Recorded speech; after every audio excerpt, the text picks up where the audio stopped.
session. I'm going to ask Rock the House. By the way, the organization we're using to do this is an organization called Rock the House, and so far they're rocking the house. So I'm going to give some direction. Our panelists today are Chris Schmiel, the county commissioner from Athens County, who is responsible more than anybody else for having a land bank in Athens County. It was quite a struggle there, but Chris led the charge and we have one. And the guy who's making it work is a new county treasurer, Rick Wasserman. Rick came to Athens County when he was a student at OU, and like the lure of the sirens, he never left.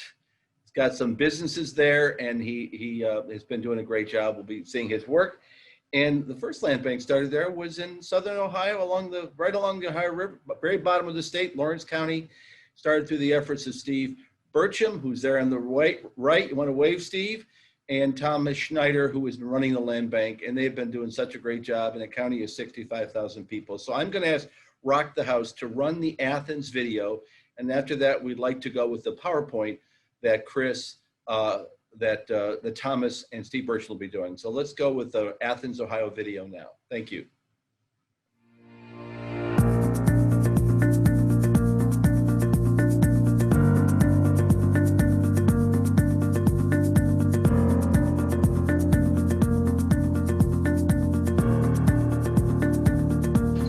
And I'm assuming that people who are around this property would love to see it come down for the obvious reasons, right? I mean, this is a place where I understand from talking to neighbors that rodents have gathered here, and they had to put up a fence to keep their kids out of the yard. And the hope is that if we're able to take this down, we might actually be able to expand the yard for the next door neighbor. Yes.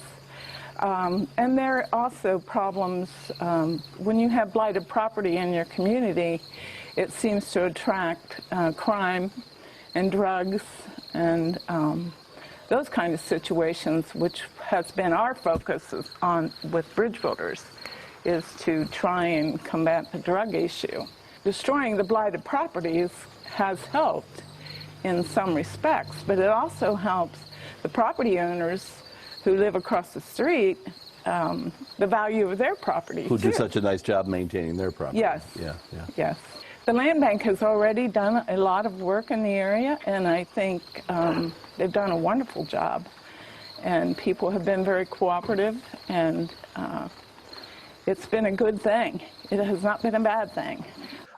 Athens County is kind of a tale of two cities, right?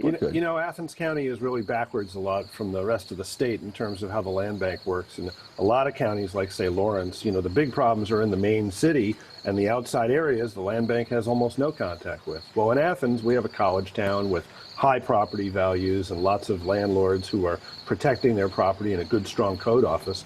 And the outlying areas are the problems. They're the places where properties have been left for dead for years and years and years. We have coal companies that slipped away 20, 30, 40 years ago. We have floods that came, and a lot of those left abandoned properties in their wake. Without a land bank, there was just no way. A house like the one we're standing in here has been sitting here for over 10 years, abandoned.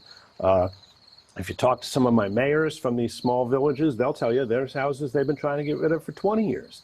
And they just don't have any way to deal with it on their own. So the land bank has been a tremendous asset to the county. So the land bank enables you to bring the property in, remove all the assessments, and then, of course, use the money you've raised, whether it's through NIP or through your own corporate dollars, to take properties like this down. How close is this one to being foreclosed? We'll have this the deed to this house within about 60 days, I think. And then we have been hoarding our money in our own budget to do tear downs once the NIP program was over. So you'll see this house get torn down fairly quickly. And I was here earlier, and the next door neighbor already came out to you and said, hey, I applied to the land bank. When can I talk to you about this property? So you already have somebody willing to take this property in. Absolutely. And one of the interesting things about this is how, you know, you have good, conscientious property owners living next to properties that have been abandoned for years and years and years. And they suffer the consequences of those properties. They have the kids that can't play in the yard because there are rats running around. Sometimes they have drug dealers that move in next to them. And taking down these houses, look, getting rid of blight is its own goal. There's nothing wrong just with getting rid of blight. But all of the other social problems that come along with abandoned houses are also taken care of, in addition to raising the property values, raising the esteem of the people who live around here, because they no longer have to look at these dilapidated messes. Let's see if our friends Ricky and Jose are home. Okay. So at one time, this house was owned by one of the big businessmen here in Gloucester. He owned the feed store and a number of other businesses. A young man had bought it to try to rehab it. It was just too much project for him. And he came to the land bank and asked if he could donate it. And he did. And then we found some folks who were able to come in and start a renovation on it and enter the picture, Ricky and Jose. One of the things we really have to be concerned with is if someone takes on a project, we want to make sure that they can complete it. You know, we don't want to perpetuate the problem where we've got a house that's, you know, getting worked on perpetually and it never gets done. But as you'll see when we go inside, I think these guys really do know what they're doing. It's just something that caught our eye when we was looking online and thought we would like to fix it up and move to a bigger home with 4 kids. So it's something we like to do is just to remodel and make things come back to life and look nice again. So.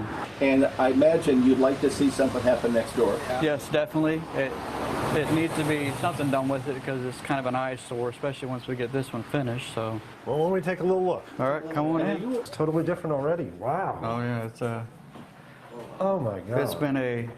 I mean, it just looks amazing. I'm almost speechless. But the pace at which you were able to do it, I mean, you only took this house over in May, Yeah, and you were only working on the outside for a while because these guys have full-time jobs. They work on renovations for other people during the day. This house is a very strange layout. It had sort of 2 front doors, and this living room in here had... Go right ahead. Wow. Oh, my goodness. That fireplace is original to the house. Original painting and everything on it. And it's neat that you could save that. Right, but this was closed in, so we did that for the computer. Kendrick's doing online right now through Miami until the Right, he mentioned 16th. I saw him the other day. But yeah, they're just kind of, this had a closet here, kind of open. We tore that out. You guys are master decorators. I mean, old school locker. That was open. Remember, you could see the pipes coming down. There was like a closet. They had pipes going down in, you know, the main line. So you guys work quick. Thanks. I mean, this is all new drywall, obviously. Yeah. No, actually, no. We saved it. A lot of it. We kind of patched over. Wall, certainly. No, that's original. That's original too. Yeah. Wow. Huh, you got a flair for decorating too. Look at that light fixture. Yeah. Hey, IKEA. Is that right? Yeah. I love the tile. Yeah, we got that and this we put in. We still have to grout this one. We've just kind of been. Yeah, and you're gonna need some kind of transition there. Yeah, so we're gonna try to make something because that's where the floor has dropped. Come on in. So it didn't have a functional kitchen or a functional bathroom when they took it over. You know, they had to build everything. Wow, this is neat. Yeah, and then we just built this 2 days ago above the stove, put that in for a vent. Oh my gosh, look at the little sitting area outside. Yeah. And there we put. I was here last week, that wasn't here. You laid the tile? Yeah, we put this tile in too. Are these 12 by 18? What is it? 12 by 16? That's a strange shape, a size. Yeah, it is big. I can't remember now what size it was exactly, but they're pretty big. And then we tiled that because we didn't want to put no vinyl. But we got to do some type of trim around it. Oh, that's awesome. Build a cubby hole for it. And then that is really awesome. we got a lot of, like I said, trim to try to match. And there we was able to find, we had to do 2 pieces together and stain. So we've got to still do all the, you know, we're trying to keep it all wide like the original. Right. So now this is the original floor. This is the original floor. Look how nice that looks from. Yeah, it's still got a lot of stain like that's been, but we brought a lot of it out. So, and this is what we're doing. This is the master bedroom with a walk-in closet and a master bathroom, which we're still trying to work on. So. Well, I can remember standing in this room many times showing this house to various different people and trying to get a sense of what they could do, but I really never imagined it would be quite like this. Now, did you replace all these windows? No. These are the original windows? These are original, restored, but we're going to have to, we're getting ready to start on outside next week. Restoring and putting trim around them. Resealing them. Of course, we had to put new glass in the bottom. Somebody broke out, but. So. How many hours would you say you have in this at this point? 2.5 months, 3 months maybe, labor working. So you bought this house from the land bank for $7,000, and clearly, you know, this is going to be one of the most valuable houses in town when you're done with it here, just the way it's renovated and appointed. I mean, this is going to be a, you know, probably $75,000 house minimum, I would say. Yeah. On the lot that it's on. I mean, that's pretty good return on your investment. You put a lot into it. Oh yeah, definitely. You know, if we all stick together, we prosper, do better. Yeah. And I think that's what's happening now with the land bank. We had a flood in '98, was disastrous to this town. And then in 2002, another flood. So there, we got a lot of properties that's been sitting 18, 20 years. Without the money to take them down. Without the money to take them down. They've been vacant all that time. Yep. You've taken them back now through tax foreclosure. The land bank did, then brought them back to you. That's correct. And now FEMA is going to work with you to take all those properties Yes, down. we have the grant to do that. Well, that'll be great. Oh, buddy, it will be. Most of it'll be green space, right, Mayor? Yes. Yeah. Yes, coming into the village here. These here properties, here's land bank property. This one here, it's just a burnout house, been here, like I say, over 6 years, so. Probably green space too. I don't see much going on here. Or do you think there's a chance somebody I know might the want... land bank likes to give it to people to regenerate the tax base on it for us.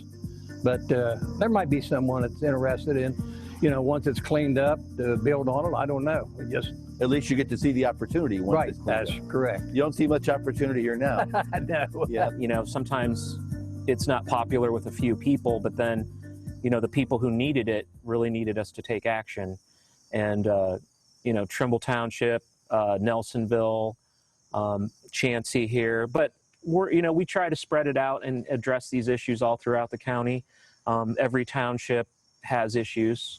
These properties have been problems for 10, 20 years sometimes.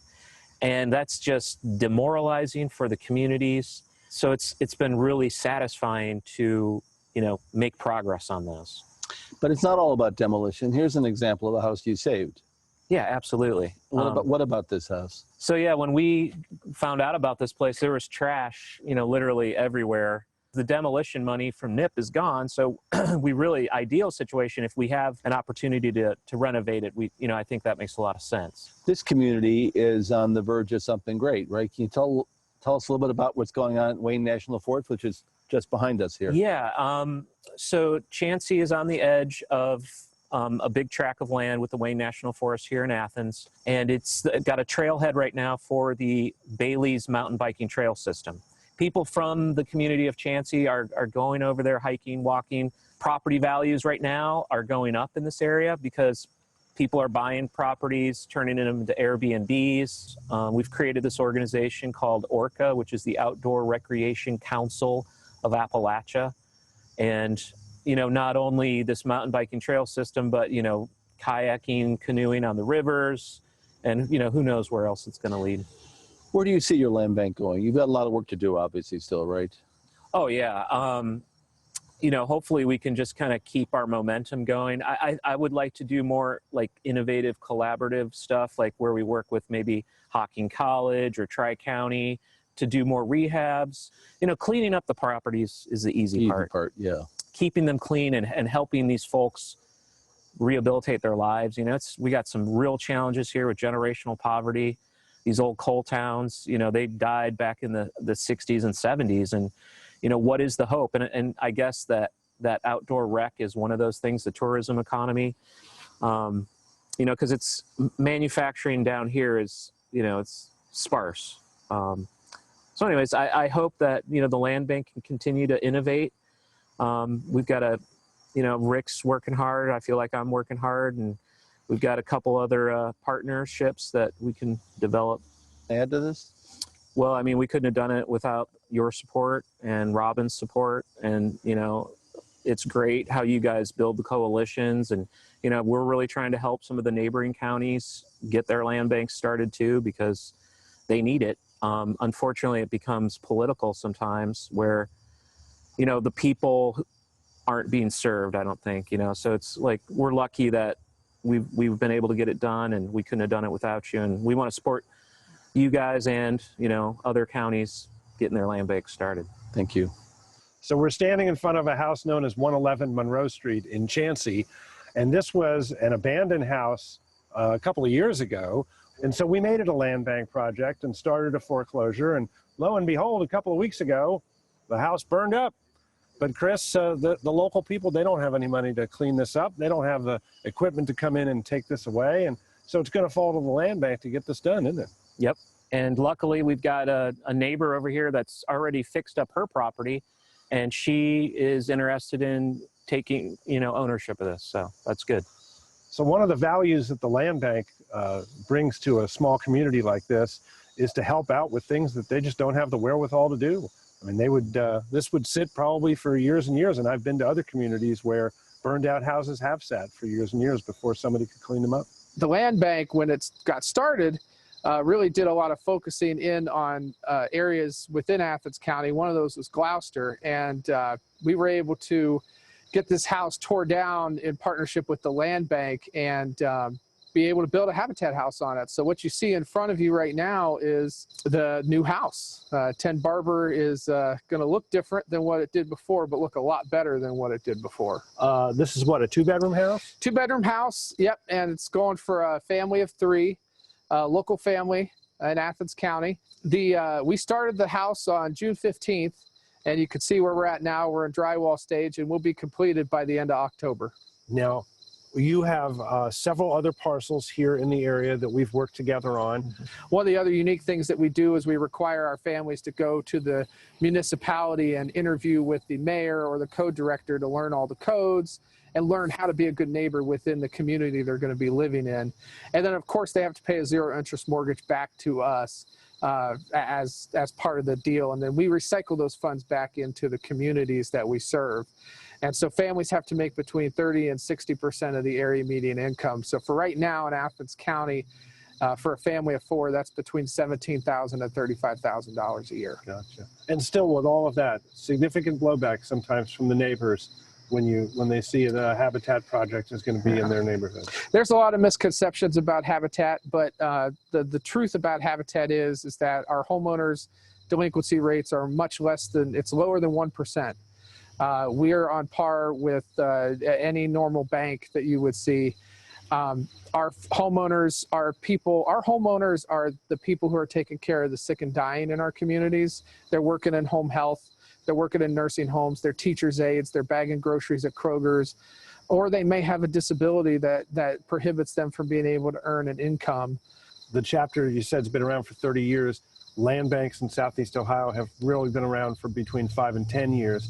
So how has the presence of land banks impacted your work at Habitat? It has impacted it considerably. So Habitat Southeast Ohio, prior to the land bank in Athens County and in the other counties that we serve that have land banks, tried to do something that the land bank did or currently does, and that is acquire dilapidated housing, tear it down, and build new ones in its place. That's always been our model of home builds. A lot of these properties that we wanted to acquire had, $20,000 in taxes on them when the value of the property was at negative value, and that hindered our ability to actually have wide-scale neighborhood transformation. And the land bank actually allows us to do that because you guys have the legal element to be able to acquire these properties and get rid of them and improve the community. And wash off the taxes and assessments. Right, yeah. And then we take over at that point and start the rebuild, us and other nonprofits. Yeah. For all you people watching this asking, how do you wind up with $20,000 in delinquent taxes on a place where the property values are low? The answer is sewer and water assessments. A lot of these communities have rightfully so gotten federal money to build sewer programs, and those sewer programs have to send a bill to every house that has a tap every single month, whether or not they're occupied. And often when we take over the house, 2/3 of that taxes is assessments for delinquent sewer. We're just really grateful for the land banks in general. We could not do what we do if it weren't for them. It really enhances our work efforts. And so much so that now most of our projects in at least 4 counties in our 8-county serviced area are focused on partnerships with land banks. And we hope in the future more land banks come online in Southeast Ohio because they really are about community improvement. That's the primary goal of the land bank, is to really create more community revitalization. On the site of this house was one of the worst houses that I'd seen in any community. The Habitat folks had purchased the house, paid off the delinquent taxes, and then didn't have any money to tear it down. So they gave it to us with the taxes paid off. We used NIP funding to tear it down, and then we gave it back to them so that they could build the house that you see here. The sad thing about what happens in these communities that I've noticed since I've been treasurer is there's so many good people here. There's so many folks that are trying to make a life, that are working hard and playing by the rules, and they keep their own property up. But then the house next door becomes dilapidated because a landlord doesn't take care of it, or they get the wrong tenants and the house gets stripped in the middle of the night. You know, I'm a county treasurer, and I see other county treasurers at conferences all the time, and I'm just frankly amazed at the ones that don't want land banks. In the first place, as a business person, I know that there's always going to be bad debt. And the property tax debt on these houses where people died a generation ago and the house is just sitting there, you know, you've got negative equity in those houses. Those houses have negative value. And unless you have a land bank that can come in and take that away and get those houses reset back to zero, no one's ever going to do anything with that land. I'll have these treasurers and say, oh, you know, this is just too much work. Why would I want to do all that work? And I think to myself, this is the most important thing that I'll ever do. Thank you, Rick. Boy, I'm going to put that to a commercial somewhere. I don't know where, but I am. So we're going to get into questions. There have been a couple questions asked in the chat box. I'm going to raise them, but I want now to go to our friends in Lawrence County, Thomas and Steve.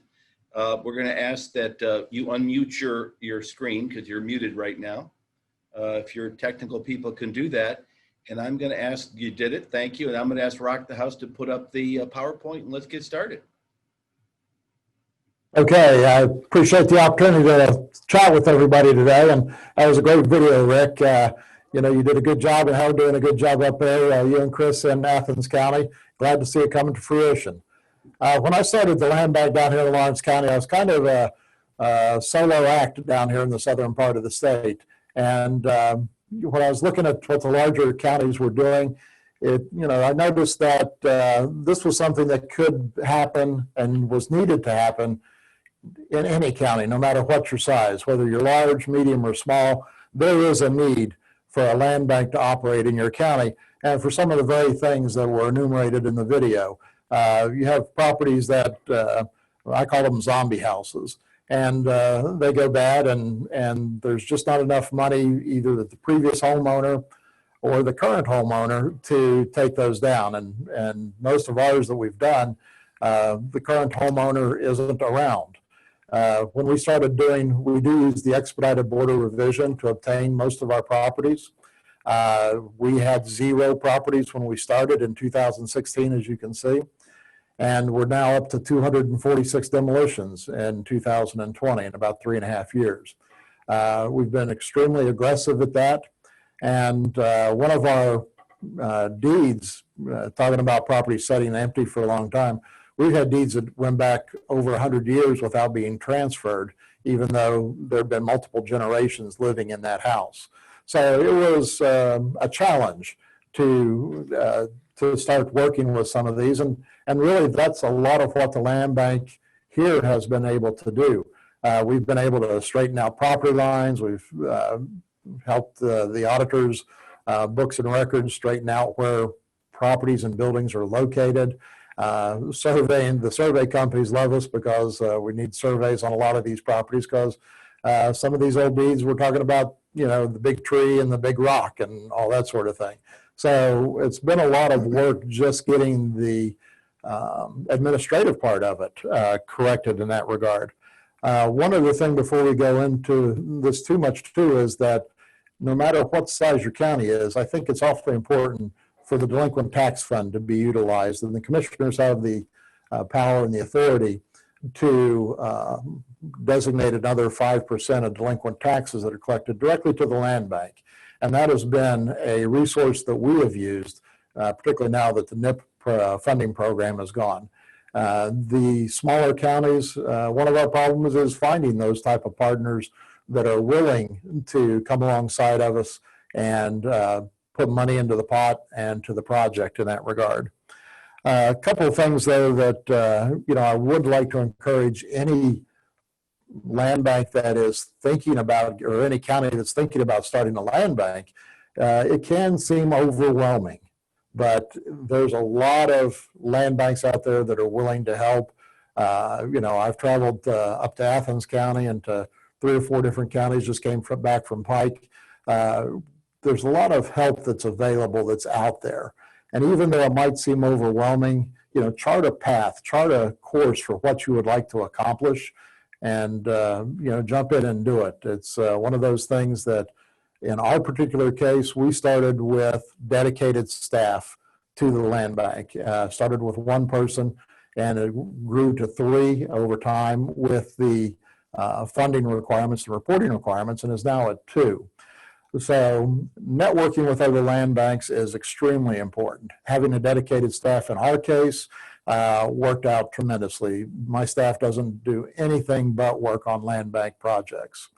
And then, as I mentioned, the funding and the resource procurement. In a smaller county, it becomes almost a challenge because you might have some other established community improvement corporations that are used to getting all the money and have their own projects and ideas and designs on what needs to be done. But blight, as we heard just a little bit ago, is extremely important to remove. In our particular case, we probably had 95% of our abandoned houses had some evidence of criminal or drug activity occurring in those. And those zombie houses don't belong in anybody's neighborhood. So I think it's extremely important that we remove those opportunities for people, the criminal element, from our communities in that regard. In our case, our acquisition strategy, as you heard me speak of a moment ago, was through the expedited BOR. The prosecutor in my office, or in my county, we had a long heart-to-heart. He saw the need and agreed that the blighted properties were impeding growth in our communities. And actually, we did concentrate mostly along the villages that line the Ohio River, but we have expanded out into the entire county. We have a large rural county. We have 7 public school districts in it, and each school district has had demolition projects that have occurred within this program. Again, when you get out into the county, as was mentioned, you just don't have the resources out there for them to attack the problem. Disposition strategies, we're beginning to roll into sales. We did do our first, which you'll see in a little bit on the PowerPoint, we did do our first rehab and found that to be very successful. Outreach is something that we struggle with, and vendor screening.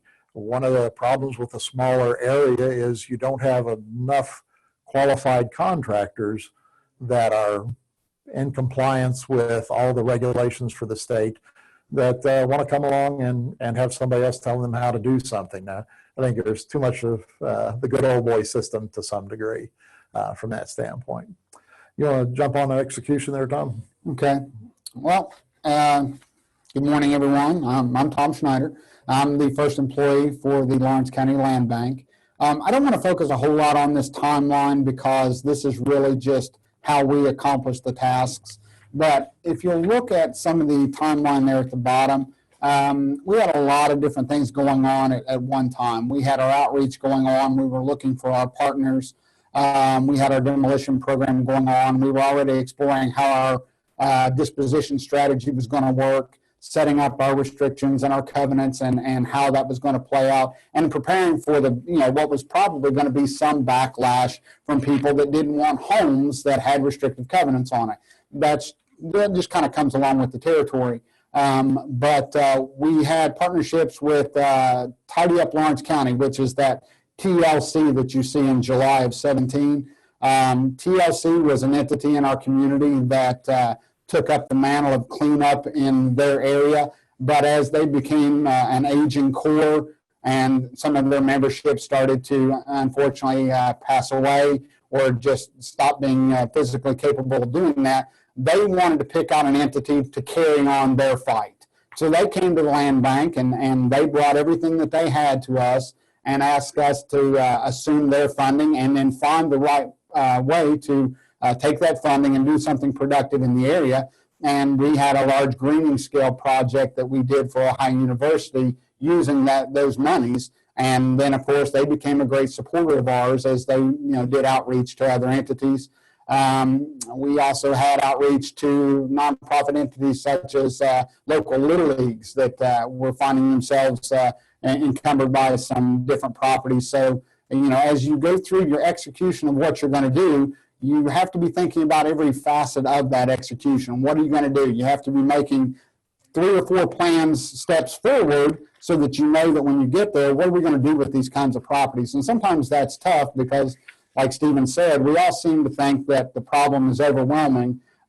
Yet we can see that our sister land banks, even our large-scale land banks, when they first take a step into their problem, they saw it as an overwhelming problem as well. And we have tremendous thanks to those who Jim and Gus, who wrote the land banking laws and brought that to Ohio and gave us the opportunity to do that. So execution is really about just making a plan and putting all those steps in motion and then sticking to it. You're going to get some backlash for those smaller counties that are looking at this, but the partnerships that we had with Lucas County when they came along beside us and gave us some of the information that we needed, we were able to take those, what they had done and just sort of, specialize it to our needs.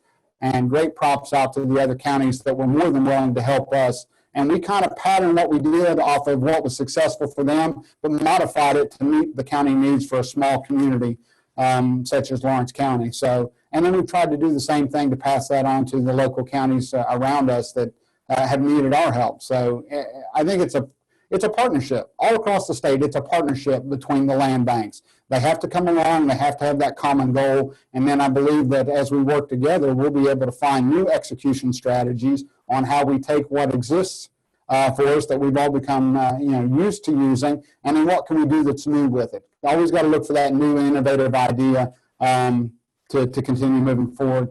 After you get through execution strategies, we kind of make sure that we are very hands-on with every part of our execution strategy, because we want the contractors, we want the vendors, we want our board members to understand everything that there is to know about how we want to see this plan executed so that we don't end up with problems down the road. If you can be transparent up front, keep good and open lines of communication with everybody out there, then that just limits the problems that you have down the road. And then, having a great strategy on your time management is really, really important, especially when we were taking into consideration the NIP program. You had to rush and really work hard to get everything put together in the beginning, and then you had to meet the timelines that existed for that program, all the while you're making the next plan for what you're going to do beyond that funding program, how you want to continue. So time management for what you're doing on a day-to-day basis is critical, because then that transitions into next week's time management, next month's time management, what we're going to do in the next year. All that works together. And one of the things that works best for us here is our board involvement. We have the required board members, our county commissioners, county treasurer. We only have one city that qualifies to have a representative on our board, and we only have one township that qualifies. So, and that works for us. And we take what we have, and we constantly have meetings. We're a monthly meeting land bank, sometimes 2 a month, just so that the board is fully aware of what we're wanting to do, what our vision is. And then they get involved every time, and they have never failed to meet and be able to have a quorum. They've always come to great decisions. So we really give a lot of props to our board for their willingness to be involved, because they see the need of these county land banks all across the state. We'll move on to just quality control real quick. We don't want to take up too much time. We constant communication with our contractor and our vendors. We do constant site visits to make sure that what we want to have done gets done. We do 2 or 3 final inspections of our properties to ensure that it meets all the guidelines of what we expect, because you can tear a house down, but a lot of times if you've got a rough piece of property, it still doesn't have that aesthetically pleasing appearance that the community wants overall. So you got to be thinking about what the community wants to see in their areas.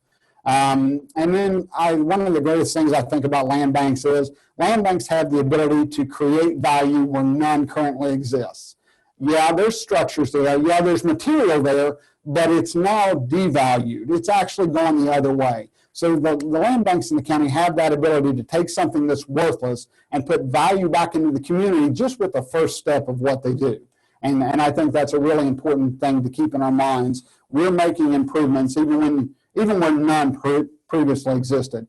Moving on to disposition, we look for our community use projects. We're constantly looking for that. We are constantly looking at new innovative ways to market these properties, because when you have a lot of empty lots, a lot of times you don't have end users for those properties. So how to be able to put those together and make those appealing to a developer or to some buyers that might be interested in exploring those kinds of uses for those properties. And then we're constantly doing our own redevelopment planning. What can we be physically involved with where we're actually the redeveloping entity, not just from the community standpoint, but what can the land bank do with that property to bring some value back to the community? Even if it's just short-term community use, maybe we're going to host an event at a piece of property or something like that. What can we do with that piece of property? Because it may sit empty for a little while before somebody comes along and buys it. One of the other things in terms of redevelopment that I'd like to jump in here for, Tom was talking about, having an idea and managing your time.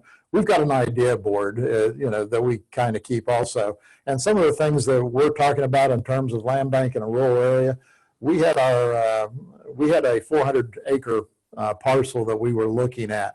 And one of the things that we had talked about was maybe doing some type of solar farm on that, or a wind farm, something of that nature, to use alternative energy that we could then turn around and sell to the electric utility in this area. So you try to look outside the box also. In our next couple slides, you'll see some of the things where we've donated some property over to, like the Little League, as Tom had mentioned. There was a house that was set right next to the Little League field. Now that's a gateway for them. This particular one is what the house looked like beforehand. And then now the teams take their photos up there and it overlooks the park. We did the same thing with the village of Colgrove, which is a couple slides up. Next too. slide, please.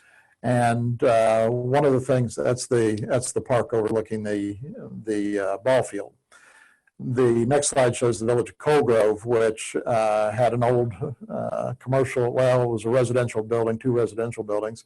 And if you move on, it's to the next slide, it's now a park where people can have lunch and that type of thing. Not in the slides, we also did one for a small village on the eastern end of the county. Tore a house down that was next to the village hall. The village hall had no parking. They literally parked on the street. There was no handicapped access. They do use it for elections, for a voting precinct, and people who were handicapped struggled to both park there and access the building. And we were able to donate that property to that village for that purpose.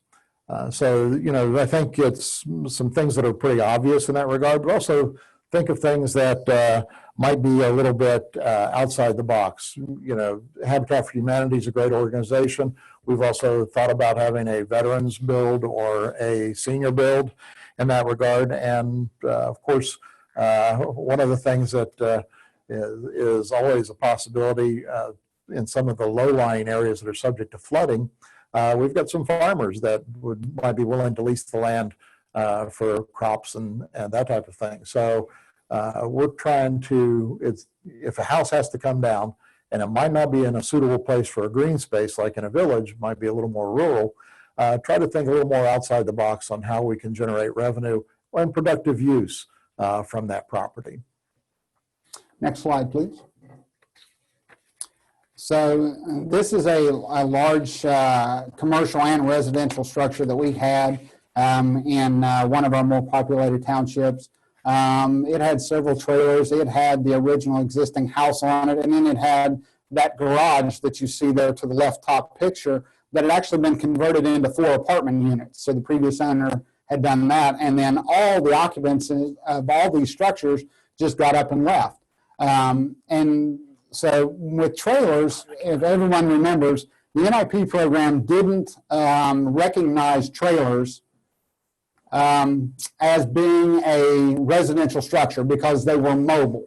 Well, when you're in a rural community, and I'm sure a lot of communities can see this, trailers are entry-level homes for a lot of people in these kinds of communities. And then they finally end up to a point where they move on or the trailer becomes broken down.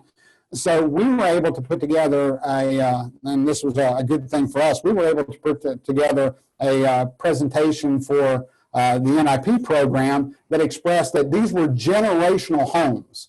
These properties have been sitting in these locations for sometimes 40 and 50 years. So even if they were once mobile, they're not mobile anymore. A lot of times these axles are frozen up, they're sunk in the ground, and they're not suitable. You try to move one of these, you have to use a heavy equipment, a bulldozer to do it, and you can tear them in half trying to do it. So we were really pleased when OFA saw our arguments as being worthwhile arguments, and they incorporated mobile homes into the NIP program. And I think to date, we've torn down about 40 of these mobile home sites just like this one.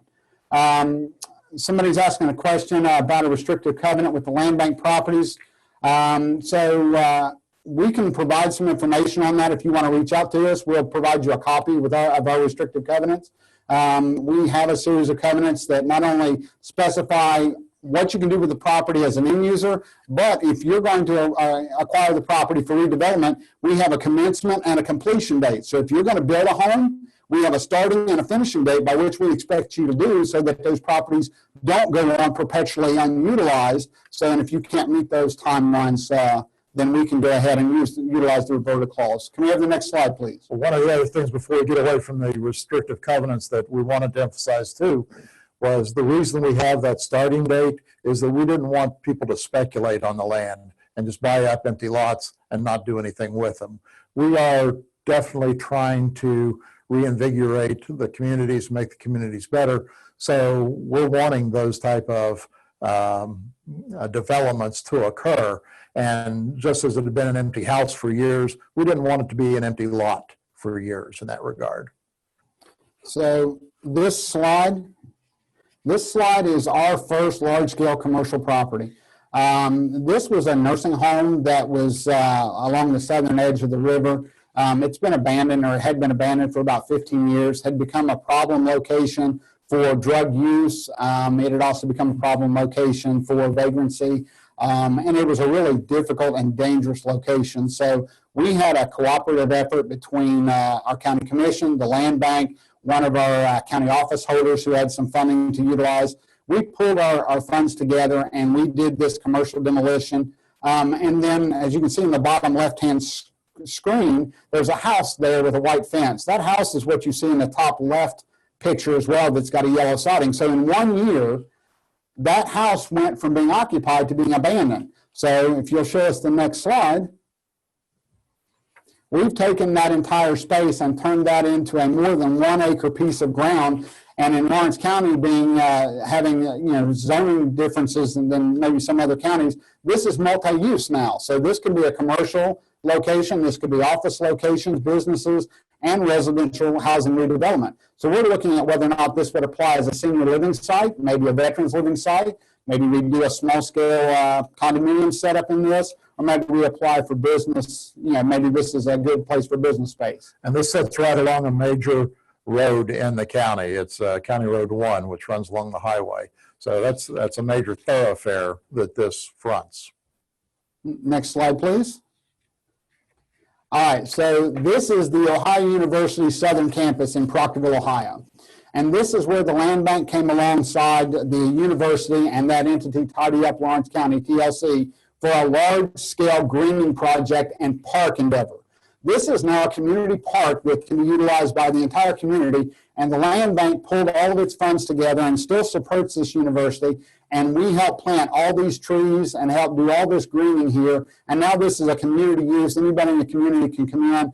They host soccer games here for the local schools. There's a walking track that's approximately a mile long, and people just gather here for picnics and things like that. So really proud to be able to find a use to come alongside Ohio University on this one. That picture is just a small section of the number of trees we did. We did about 40 trees. About 40 trees throughout this particular acreage that exists right in front of the educational building there. There was a local family that was responsible for donating a lot of the other portions of the park that you see, such as the walking track. And So it was really an individual family, the university, a local entity of TLC, and our land bank that came together for this project. I think we have one more slide to show you. Up two more. So this was a location in the largest village in our community, being South Point. And as if you've read the book, the article says that South Point is aptly named South Point because it's the southernmost tip of the state of Ohio. So this was actually a long-term drug location is what this was. There were nobody living in these properties for more than 20 years, but occasionally occupied by vagrants and drug activity. And now that we've turned this into a green space, we're looking at a community park, a cooperative effort with the village here to turn this into a community park for handicapped children. That's what we're looking at. So all the things that are on this park would be handicap accessible and safe to those types of children. And this would give people in this community a localized, centralized location that they can come together for their children, and they'd have a safe place to now congregate. Not only the community, but South Point is fairly central to the economic corridor of the county along the river, so that children that would want to play in this park can come from both the eastern part of the county and the western part of the county. It wouldn't be more than 15 or 20 minutes for anybody along the river. And one more slide, please. All right, so this will be the last. This will be the last project in our slideshow, and we don't want to take up too much of your time. But this is a location in the village of Chesapeake, Ohio, right across the river from Huntington, West Virginia, and if anyone's familiar with Marshall University. This location was abandoned, and the family, the occupant here had gone into long-term hospice care and unfortunately finally passed away. And their family took over the daunting task of trying to clean it up, except they didn't clean it up. They just threw everything out in the front yard. They didn't haul anything off. So next slide, please. This is our original inspection of the property with all the trash in it. By the time the land bank acquired it, it looked like this. This was more than a year later before we were able to acquire the property. And it worse, the windows were busted out, the trash had gotten worse. This was now a place for rats and raccoons because being in a little bit more rural area, and especially along the river, those kinds of rodents are really common. Next slide. A little bit of the interior pictures of it. It was quite dated. Love those checkered floors there in the kitchen. I'm not sure what decade that's from, but we went ahead and took it on ourselves as a redevelopment project that the land bank did itself. So we controlled every aspect of this redevelopment and rehabilitation. So you can see how bad it was when we started. And if you go to the next slide, this is what the house looks like today. Everything was done up, cleaned up on the outside, roof was repaired, everything structurally that was wrong with the home was repaired. We did a complete remodel of the entire property inside and out, floors, walls, cabinets, bathroom, everything. And we are happy to say that we closed on this house 2 weeks ago and sold this property for $85,000. So we took a property that had no value and we turned around and sold it for $85,000. We generated a little bit of revenue so that we can move on to the next project. This now belongs to a college student in her senior year at Marshall University, where she is studying physical therapy and occupational therapy simultaneously. She moved back from Virginia Tech. Now she needs to finish her senior year up. This provided her a home that is only 15 minutes away from the campus. She gets to be a Metro student. And now we've got a repurposed home that's appreciating home values rather than depreciating. I don't think we have any more slides to show you. Thomas and Steve, I want to thank you. If I could, just because we're down to 10 minutes, I'm sorry, I didn't mean to interrupt your presentation. Would you mind if I move forward to some questions? Can we do that? Absolutely. In case there are a lot of people on here, at least 4 counties I know that are contemplating creating a land bank. Now, Steve, you took the bull by the horns there and you kind of led the way, but I want to talk to people in Athens County. Getting a land bank established there was not easy, Chris. Can you talk to us a little bit about the opposition that you faced in starting it and some of the opposition that you and Rick still face now? And I'm going to ask the same question of you, Steve and Thomas. Chris, what about the opposition in Athens?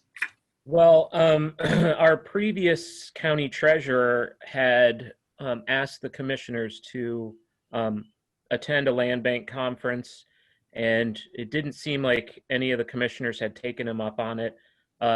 Eventually, I got to attend one up in Cleveland, and I got to spend time with the treasurer, and I was like, all right, let's do this. We got back, and it was a tough sell to one of the other commissioners, and luckily the people of the county showed up in mass to county commissioners meetings and helped get it over the finish line. And I would say Rick can probably speak to some of the current struggles we've had in our county with our auditor. Your greatest opposition, though, Chris, continued to be from the school treasurer in the city of Athens, correct? Oh yeah, well that was when we tried to implement the DTAC, which is a little different than starting the land bank. So yeah, we've had bumps along the road. But it's doing so much good in the county. The people are so appreciative, and so I guess that was fuel to keep our fire, keep us moving. And Rick, your county auditor might be the most outspoken advocate to land banks in the state of Ohio. Do you? Is that fair to say? Yeah, I would say the most important relationship for a land bank is between the land bank and the county prosecutor. And if you've got your prosecutor on board, you can do a lot. But we do interface a lot with the auditor, and our auditor is very hostile to the land bank concept. We'll have people get held for 8 to 10 days before they'll transfer them. We fight tooth and nail over BOR foreclosures, every single one. There's a lot of the sort of stereotypical opposition, these things that just aren't true about how we're shoveling property to people who are in the know and all this kind of skullduggery. But really the biggest opposition in the county was from the township trustees and the school treasurers regarding diverting the 5% of the DTAC to the land bank. And that was just simply, people advocating for their own cause. And I mean, they felt that was their money, and it was hard to convince them that we needed a countywide vision in order to make it work for everybody. And there are still some people that are sore over that. There's no question about it. But it was a good decision that the commissioners made, and it just had to be done. Steve, how about opposition in Lawrence? I don't remember any outspoken opposition. Of course, you kind of led the charge on that. Well, I did a lot of background work to start with. I went to township trustee meetings. I went to school board meetings. The commissioners were all on board, so I didn't have an outlier there that was against it. And when I started describing the problems, the township trustees, they all hear about this, nasty house that's in their township. And, I pointed out the very structures that we were going to go after in their township. So that became an easy sell with them. At the school board meetings, I talked a little bit about how the school foundation formula works and how it's made up of local taxes and state taxes on the foundation. And if we remove the assessed value from the local, the state's going to make it up. So the schools really didn't lose any money from that standpoint. And then by maintaining the values, they were going to end up in a better position. And so I really didn't get a lot of pushback, or no pushback actually, from any governmental entity. What I found a little bit of pushback from was actually some citizens, mostly developers who were used to buying taxes or properties that the liens maybe had expired on, or the taxes that had marked down on some type of tax sale, and then going out and developing the property themselves. So I found a little pushback there from local developers. But that was, as Rick said, there's still some of that that's out there, but so many people have seen the good that has come out of this that I think they appreciate what's happened, and a lot of those folks have finally come along. We had a question pop up on ours too, if I could jump in there and answer that. How did you fund the rehab, they asked? Sam. Yeah, we initially funded the rehab project by some sales of vacant lots and also the DTAC money that had come in. So some of this money that had been available to use, and also as the treasurer, both the employees or all three at that time, of the land bank are employees of the treasurer's office. And I have a tax lien fund that's an administrative fund where I sell tax liens, and I use some of that money to fund the rehab project also in that regard. So in the rehab project, that was done totally by the DTAC money and some monies that had come from the treasurer's office. To Rick and to Steve both, one of the complaints I heard often from people around the state is both treasurers and auditors, we should not give up on those delinquent taxes. We're going to go after every nickel. We're not going to give up those funds. In reality, you pointed out, Rick, when you've got a property that's now got negative value and the taxes and assessments are in the $30,000, $40,000 range, that's really a phantom receivable. And so you're not going to collect that money. Is that fair to say? Yeah, it's essentially bad debt. I mean, there's, especially in the case where the property owner is deceased. I mean, one thing we know about dead people, they ain't never going to pay. And so you can have that property sit there forever, and you can say, well, we're going to take it to a sheriff's sale, but nobody in their right mind is going to pay $40,000 for a property they got to spend $20,000 to tear down and has essentially, marginal value once it's torn down.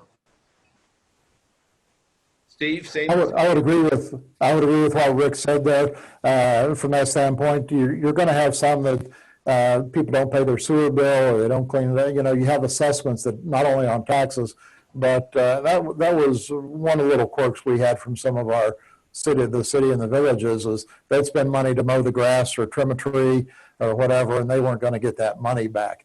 One of the other little problems that just popped into my mind that I'd like to mention is actually Medicaid.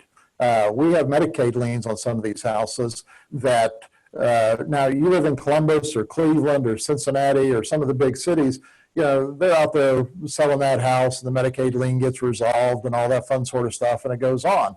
Out here in the rural area, they're not coming down here to sell those houses. Those liens stay on there since when the person died. And that not only do you have that tax lien, as Rick mentioned, but you have that Medicaid lien that's out there. And this has helped resolve those because by the time you send Medicaid the pictures of the property and the condition it is, they're finally willing to write it off and say, we're not going to try to collect that anymore. But unless somebody like the land bank does that, it continues to set out there. I have a question. Let me just jump in for just a second. We've had really good luck with our prosecutor, knows a federal attorney who went to OU, and basically anytime we need a federal lien released, he can basically get right to this attorney, and they look at the collateral and they know they're never coming to get that. Yes. The truth is the state liens have been more of a problem. It's very hard to get anybody in the state attorney general's office to pay attention to you when you need somebody. I would agree with that assessment, Rick. And once they see the condition of it, they're ready to write it off. Your points, and the state point is right on head too. There is that here the last couple of years, they've been very difficult to remove a lien from. We've got an old bar that we knocked down that just because the building doesn't exist, the owner's still around, but because he's not filing his monthly sales tax return, the state's throwing a monthly lien out there for what they think he should have been collecting on sales tax on a bar that no longer exists. If I might, this might be the last question. We got 2 minutes. Chris, unlike Lawrence County that came early to the land bank game and they're able to take advantage of the NIP money and they've taken down literally hundreds of homes because of the fact you came a little late, 2018, you didn't have as much access as they did in Lawrence County. What do you think? We had Sherrod Brown on earlier. We're going to have Mike DeWine on today. I think Senator Portman's going to come on. What is the greatest unmet need? If you could access additional dollars, would it be for residential blight removal? Would it be for commercial, industrial? What is your greatest unmet need in Athens County? I mean, I'd say in Athens, it's mostly residential. We don't have a lot of commercial abandoned properties at this time. So, but we have plenty of residential work to do. So we would love more money. Thomas and Steve, I'm sorry. I would say that because it's so difficult to find money for the commercial properties that we do have that we need to deal with, we would love to see a dedicated fund just for that, because we do have some downtowns that are completely hollowed out in some of our villages, and it would be good to address that because they're so much larger and the dollars involved are just so much more daunting. Thomas and Steve, you want to weigh in one last comment before we close this panel down? I would say that we've identified over 400 residential structures that we could still take down. So by far and away that exists. However, there are still pockets, as Rick has said, of abandoned commercial or business properties that could be addressed also, which if it's just residential, those structures still are there and continue to impede progress. Well, listen. Can I say one more thing before you close? To anybody who's starting a new land bank, a really good relationship to get involved in is with these environmental consultants who have access to the Buster Fund, because in those cases, you can take brownfield properties like abandoned gas stations, get the entire project paid for, not a dime of your own land bank's money, and really take care of some big eyesores in some of your towns and villages. And that's a strategy that, you know, basically it just involves networking. Thank you. And that's one of the panels. We're going to be hearing from Partners in Environmental. So I want to thank you. It's been a pleasure to work with both of these counties. They're proof positive that you don't need to have a big county of 1 million people to make a land bank powerful and effective. And again, thanks to all of you. We're going to be taking a 10-minute break and we'll be back at 11:30. Thank you. See you soon. Thank you. All right. The music, rock the video, rock the house, sorry. All right, this is a small county land bank